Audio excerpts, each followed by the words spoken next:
الحمد لله رب العالمين الصلاة والسلام على سيد المرسلين وعلى آله وأصحابه أجمعين أما بعد فقد قال الله تعالى أعوذ بالله من الشيطان الرجيم بسم الله الرحمن الرحيم والذين يمسكون بالكتاب وأقاموا الصلاة إنا لا نضيع أجر المصلحين آمنت بالله صدق الله العظيم. معزز ناظرین و ناظرات، السلام علیکم ورحمۃ اللہ وبرکاتہ. سورہ اعراف کی آیت نمبر 170 آپ کے سامنے تلاوت کی گئی. دراصل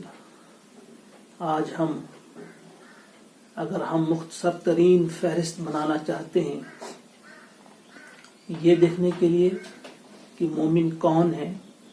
ایمان کی تعریف ہمیں کرنی ہو، کیسے لوگوں کو ہم مومن کہیں گے، اس کی اگر ہم مختصر ترین فہرست بنانا چاہیں تو دو چیزیں آتی ہیں ہمارے سامنے، ایک قرآن اور نماز. قرآن اور نماز یہ دو چیزیں ہیں. اگر ہم تمسک بالقرآن، قرآن کے ساتھ مضبوطی کے ساتھ جمے رہیں، مضبوطی کے ساتھ چمٹے رہیں اور پھر نماز ادا کریں تو یہ ایمان کی مختصر ترین سی فہرست اگر ہم کہیں گے یہ ہمارے سامنے آتی ہے. اس آیت کریمہ کی روشنی میں جو سورہ اعراف کی آیت نمبر 170 ہے، اللہ کا ارشاد ہوتا ہے والذین یمسکون بالکتاب، وہ لوگ جو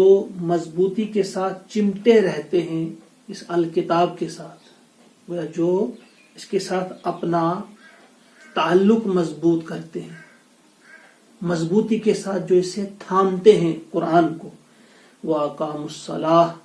اور جو نماز قائم کرتے ہیں. اِنَّا لَا نُضِيعُ أَجْرَ الْمُصْلِحِينَ، ایسے مصلحین کی ہم اجرت، اجر یا ان کی مزدوری جو ہم کبھی بھی ضائع نہیں کرتے، ایسے مصلحین کو ہم ضرور اجر عطا کرتے ہیں. دو چیزیں یہاں بیان کی گئی ہیں، ایک قرآن کے ساتھ تمسک اور پھر نماز کا قائم کرنا. اسی بات کو ایک اور جگہ سورہ محمد آیت نمبر 30 میں اس انداز سے کہا گیا ہے، حکم ہوتا ہے اللہ کا یہاں پہ اُتْلُ مَا أُوحِیَ إِلَيْکَ مِنَ الْکِتَابِ وَأَقِمِ الصَّلَاةَ. اے محمد صلی اللہ علیہ وسلم، آپ اس کتاب کی تلاوت کرو جو ہم نے وحی کے ذریعے آپ پر اتاری ہے، وَأَقِمِ الصَّلَاةَ، اور نماز قائم کرو. یہاں اگرچہ حکم محمد عربی علیہ السلام کو دیا گیا ہے لیکن یہ عام ہے، اس میں تمام دنیا کے انسانوں کے لیے ہم کہیں گے کہ یہ دو چیزیں کہی گئی ہیں کہ تلاوت کرو قرآن کی اور نماز کو قائم کرو. آج ہم اس کے پہلے حصے کو یعنی قرآن کے ساتھ جو ہمارا تعلق ہو یا قرآن کے ساتھ کس قسم کا ہم برتاؤ کرتے ہیں یا ہمیں کرنا چاہیے، کس قسم کا لگاؤ ہونا چاہیے اور کس انداز سے ہم نے یہ قرآن اپنے سینے کے اندر اتارنا ہے، اس کا اظہار ہماری زندگی میں، اس کا اثر ہماری زندگی میں کس قدر نمایاں ہے. ہم اگر مختصراً یوں کہیں، ہم کسی شخص کو دیکھتے ہیں کہ وہ قرآن کی تلاوت کر رہا ہے، ہم اپنا ایک خیال اپنے دل میں یا تصور یہ کر لیتے ہیں کہ بس یہ قرآن والا ہے، کیونکہ یہ قرآن پڑھ رہا ہے، قرآن کی تلاوت کر رہا ہے. پھر حضور علیہ السلام کا وہ ارشاد جو آپ نے فرمایا، اہل القرآن ہم اہل اللہ، کہ قرآن والے ہی اللہ والے ہیں. تو ہم کسی کو بظاہر قرآن کی تلاوت کرتے ہوئے دیکھتے ہیں، ہم سمجھتے ہیں کہ بس یہی سب کچھ ہے، یہی اللہ کے دوست ہیں، یہی خدا دوست ہیں۔ تو قرآن والا اللہ والا ہے، اور قرآن والا انسان کیسے بنتا ہے؟ جب تک نہ اس کے جو احکامات ہیں اسی قرآن پاک کی روشنی میں ہم دیکھیں گے، ان کا اثر جب تک نہ ہم کسی کی زندگی پر دیکھیں، ان کے اثرات۔ مثلا اگر ہم ایک شخص کو دیکھتے ہیں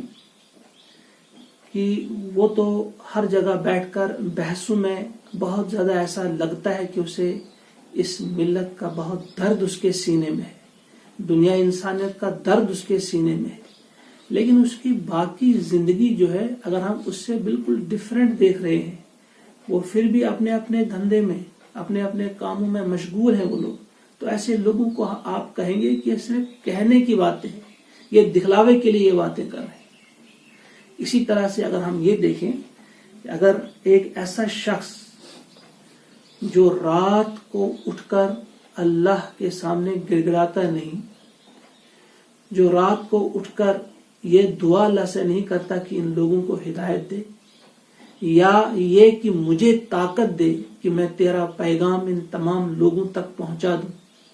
اگر اس کے اندر یہ جذبات، اس کے اندر اگر یہ کیفیت پیدا نہیں ہو رہی ہے، گویا کتنی بھی وہ تلاوت کرے وہ صرف زبان سے پڑھ رہا ہے، اسے حق کے تلاوت ہم نہیں کہیں گے، گویا وہ تلاوت کا حق اس سے ادا نہیں ہو رہا ہے۔ یہ تو ہم کہیں گے کہ یہ اللہ کا فضل ہے کہ اس وقت بھی لوگ، بہت سارے لوگ ایسے ہیں جو قرآن پاک کی صبح اٹھ کر قرآن پاک کی تلاوت ضرور کرتے ہیں۔ یہاں ہمارے جو باقی بھائی ہیں، ہندو بھائی وغیرہ، ان کا یہ کہنا ہے کہ ہم نے مسلمانوں کے اندر ایک بہت اچھی چیز دیکھی ہے کہ سب سے پہلے یہ بچوں کو قرآن پڑھاتے ہیں، جو ابھی چھوٹے چھوٹے بچے ہی ہوتے ہیں ان کو قرآن کی تعلیم دیتے ہیں۔ اور یہ تھا، کسی وقت ایسا تھا، آج تو ایسا نہیں، آج بہت کم ہے، لیکن کسی حد تک اس وقت بھی ہے کہ کچھ لوگ اس کی طرف دھیان دیتے ہیں، قرآن پڑھاتے ہیں، بچوں کو پڑھاتے ہیں، خود بھی پڑھتے ہیں۔ لیکن ہم اسی کو ہم نہیں کہیں گے اس سے وہ حق ادا نہیں ہوتا۔ یہ وقت تھا الحمدللہ کہ سب سے پہلے ہم یا ہمارے ساتھی یا ہمارے بزرگ صبح قرآن پاک کی تلاوت کرتے تھے، لیکن پھر ایک وقت آ گیا کہ انہوں نے قرآن کی جگہ پھر وہ قرآن کی تلاوت نہیں، پھر وہ آئینے کی تلاوت کرتے تھے، اپنے آپ کو سنوارنے کا کام۔ پھر ایک وقت وہ بھی آیا کہ اب وہ آئینے کو چھوڑ کر پھر اخبار کی تلاوت کرنے لگے صبح صبح، قرآن ان کے ہاتھ سے چھوٹ گیا۔ اور آج اب یہ وقت ہے کہ آج قرآن کی تلاوت کی جگہ موبائل کی تلاوت کی جاتی ہے۔ صبح سب سے پہلے جس چیز پہ ہماری نظر پڑتی ہے وہ موبائل پر پڑتی، موبائل کو دیکھتے ہیں، اور شام کو بھی سونے سے پہلے جو آخری ہمارا دیدار ہوتا ہے وہ موبائل کا ہی دیدار ہوتا ہے۔ گویا جس چیز پر، جس کے ساتھ ہمارا تعلق مضبوط ہونا چاہیے تھا وہ قرآن تھا۔ شام کو سونے سے پہلے بھی قرآن ہی پہ ہماری نگاہ ہوتی، اور صبح اٹھ کر بھی فوراً ہماری نگاہ جو جانی چاہیے تھی قرآن مقدس کی تلاوت کا خیال آ جانا چاہیے تھا، لیکن ایسا بہت کم دیکھنے میں آ رہا ہے۔ تو پھر لوگ اگر کہیں گے، اگر 1000 بار بھی کہیں گے کہ ہمارا تعلق بڑا مضبوط ہے قرآن کے ساتھ، لیکن قرآن کہتا ہے وَلَتَعْرِفَنَّهُمْ فِي لَحْنِ الْقَوْلِ، لیکن ان کا جو انداز کلام ہے وہ آپ کو بتا دے گا کہ وہ صرف یہاں سے بول رہے ہیں۔ گویا ان کی گفتگو میں جب آپ گم ہو جائیں گے اور ڈھونڈیں گے ان کے جو کہنے کا مقصد ہے وہ کچھ اور ہوگا۔ اب کیا ہے کہ قرآن پاک کے بارے میں ان کی انفارمیشن بڑی ہوگی، کسی ایک ہی ٹاپک پر کئی آیات انہوں نے یاد کی ہوں گی، اور اچھی طرح سے وہ اس پر گفتگو کر سکتے ہیں، لیکن ان کی زندگیوں میں وہ قرآن داخل نہیں ہوگا۔ جو جس چیز پہ ان کا عمل ہوگا اس کو وہ ظاہر کریں گے، جس چیز پر ان کا عمل نہیں ہوگا، دوسروں کے بارے میں تنقید، دوسروں کے بارے میں باتیں، وہ آپ زیادہ تر اس میں دیکھیں گے آپ، جو آج کل نظر آ رہا ہے۔ اور پھر قرآن نے ایسے لوگوں کی ایک اور تصویر کھینچی ہمارے سامنے، یقولون بافواہہم، یہ لوگ کہتے ہیں اپنے منہوں سے ایسی باتیں ما لیس فی قلوبہم جو ان کے دلوں میں نہیں ہوتی. گویا زبان سے تو وہ کہتے ہیں، اس انداز سے قرآن کے بارے میں بات کریں گے گویا ان کا اوڑھنا بچھونا بس صرف اور صرف قرآن ہے. گویا یہ بے انتہا محبت کرتے ہیں قرآن سے، لیکن ان کی زندگیوں پر جب آپ نگاہ دوڑائیں گے صبح سے شام تک، شام سے صبح تک، کہ ان کی ساری جو تگ و دو ہے، ان کی ساری جو دوڑ دھوپ ہے، وہ قرآن کے احکامات کے بالکل خلاف آپ کو نظر آئے گی. تو جو لوگ الحمدللہ کچھ لوگ جو قرآن پاک کی تلاوت کرتے بھی ہیں، ان لوگوں میں بھی آپ اکثر یہ دیکھیں گے کہ حق کے تلاوت ادا نہیں ہوتا. حق کے تلاوت کیا ہے؟ ہم اور آپ اس کا تھوڑا سا غور کریں گے کہ اس قرآن کی تلاوت کا حق ہم نے ادا کرنا ہے. صرف تلاوت نہیں کرنی ہے، اس کے الفاظ ہم دہرائیں گے اور خوب خوشیلانی کے ساتھ ہم پڑھیں گے، اس سے حق ادا نہیں ہوگا. حق کے تلاوت کیا ہے؟ سورہ بقرہ آیت نمبر 121 میں جو اللہ کا ارشاد ہوتا ہے، الذین آتیناہم الکتاب یتلونہ حق تلاوتہ اولئک یؤمنون بہ، کہ یہ لوگ جنہیں ہم نے الکتاب عطا کی ہے، یہ اس کی تلاوت ایسے کرتے ہیں جیسا کہ اس کا حق ہے. یہی اس کے ماننے والی حقیقت میں ہے. گویا جو حق کے تلاوت ادا کرتے ہوئے اس قرآن پاک کی تلاوت کرتے ہیں، وہی اس کے صحیح معنوں میں ماننے والے. اب حق کی تلاوت کیا ہے، اس کی وضاحت سورہ توبہ 124 میں اللہ تعالیٰ فرماتے ہیں، وَإِذَا مَا أُنزِلَتْ سُورَةٌ، جب بھی کوئی نئی سورت نازل ہوتی ہے، فَمِنْهُمْ، تو ان لوگوں میں سے کچھ ایسے ہیں، مَن يَقُولُ، جو کہتے ہیں، أَيُّكُمْ زَادَتْهُ هَٰذِهِ ایمانا، ایمان والوں سے کہتے ہیں بھائی تم میں کس کس کا ایمان آج بڑھ گیا، یہ جو نئی سورت آج آپ نے سنی حضور علیہ السلام کی زبان. فَأَمَّا الَّذِينَ آمَنُوا، تو اس کا جواب یہ ہے، اللہ فرماتے ہیں اس کا جواب یہ ہے کہ جو لوگ ایمان لے آئے، فَزَادَتْهُمْ ایمانا، یقیناً ان کے ایمان میں اضافہ ہوا،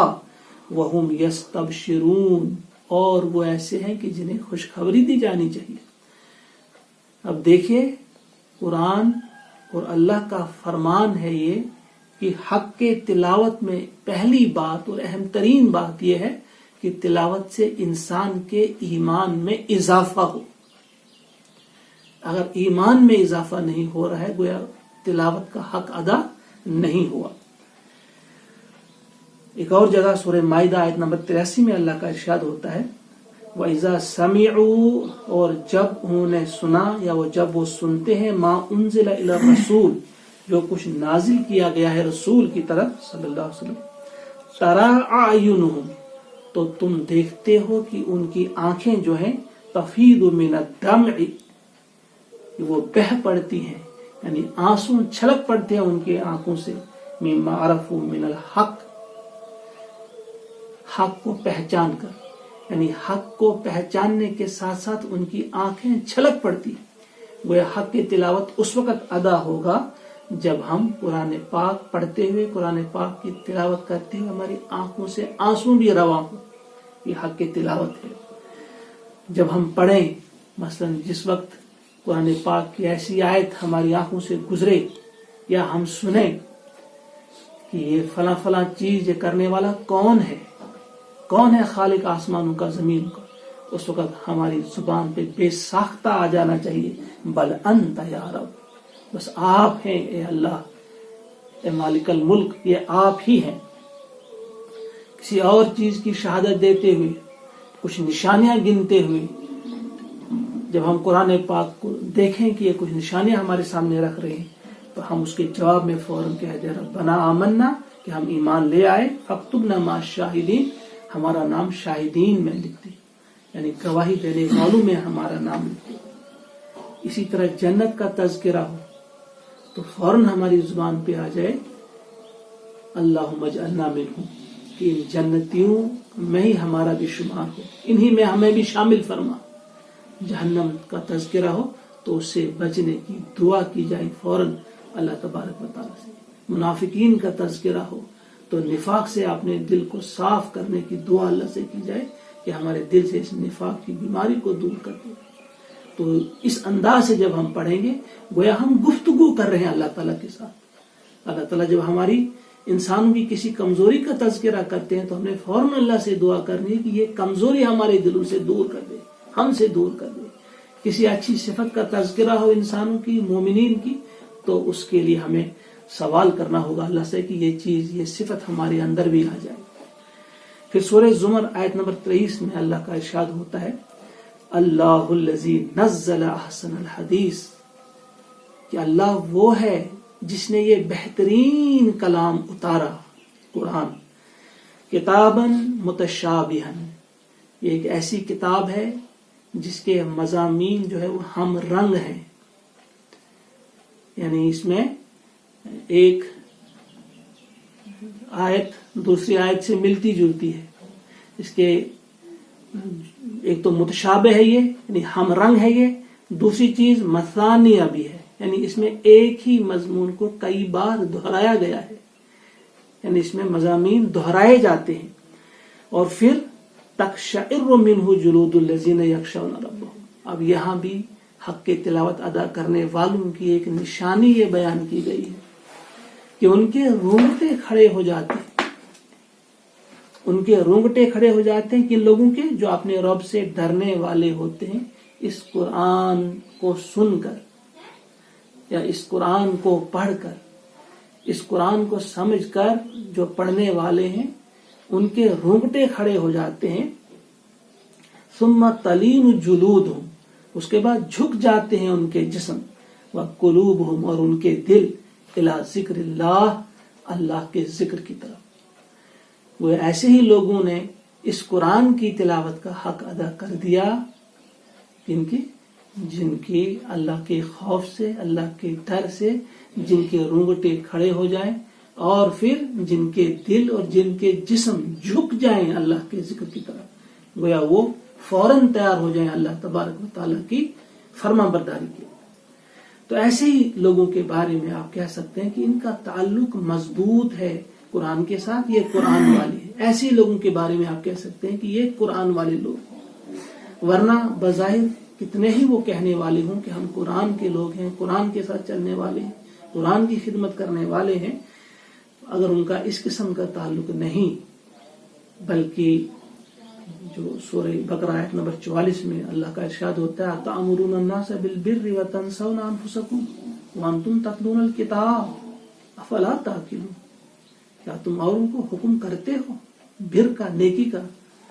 اور اپنے آپ کو بھول جاتے ہو. وہ اوروں کو تو آپ کہتے ہو کہ فلاں فلاں کام کرو, یہ اللہ کا حکم ہے, لیکن خود اس پر عمل نہیں کرتے. اور کتاب کی تلاوت بھی کرتے ہو, پڑھتے بھی ہو اس کتاب کو. تم تتلون الکتاب افلا تعقلون, کیا تم عقل نہیں رکھتے, کیا تم عقل سے کام نہیں لیتے.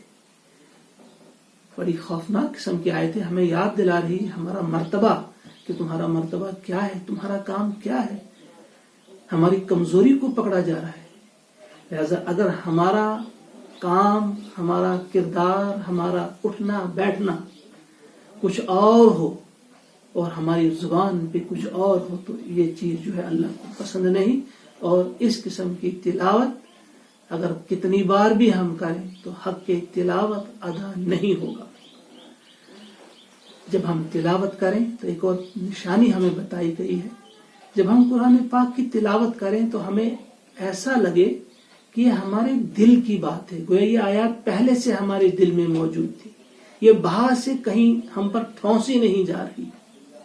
بلکہ ہمیں ایسا لگے کہ یہ ہمارے دل کی کتاب ہے,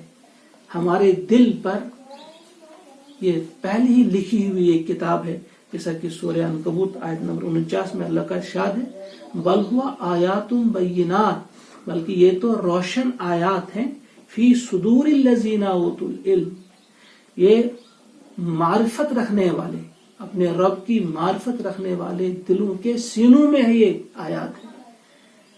وہ انہیں باہر کی آیت نہیں دکھ رہی ہیں, بلکہ ان کے دل کی آواز انہیں محسوس ہو رہی ہے, یہ ہمارے دل کی آواز ہے. جنہیں ایسا محسوس ہو تو ہمیں سمجھنا چاہیے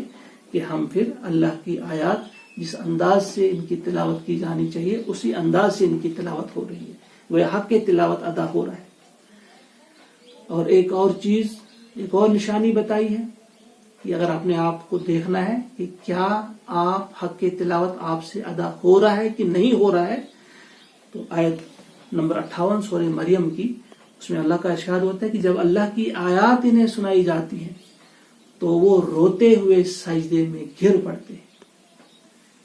یا ان کی آنکھوں سے بھی آنسو رواں ہوتے ہیں اور اللہ کے سامنے جھک جاتے ہیں، وہ سجدے میں گر پڑتے ہیں۔ تو ان چیزوں کو ہم سامنے رکھتے ہوئے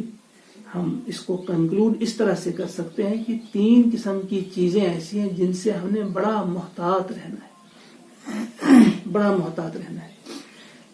خیال کرنا ہے کہ تحریف، اقتسام اور مزاحات، یعنی ان 3 چیزوں سے ہم نے بچنے کی بھرپور کوشش کرنی ہے۔ تحریف کے بارے میں تو آپ سب جانتے ہیں، سورہ بقرہ آیت نمبر 75 میں جس طرح سے ارشاد فرمایا اللہ نے،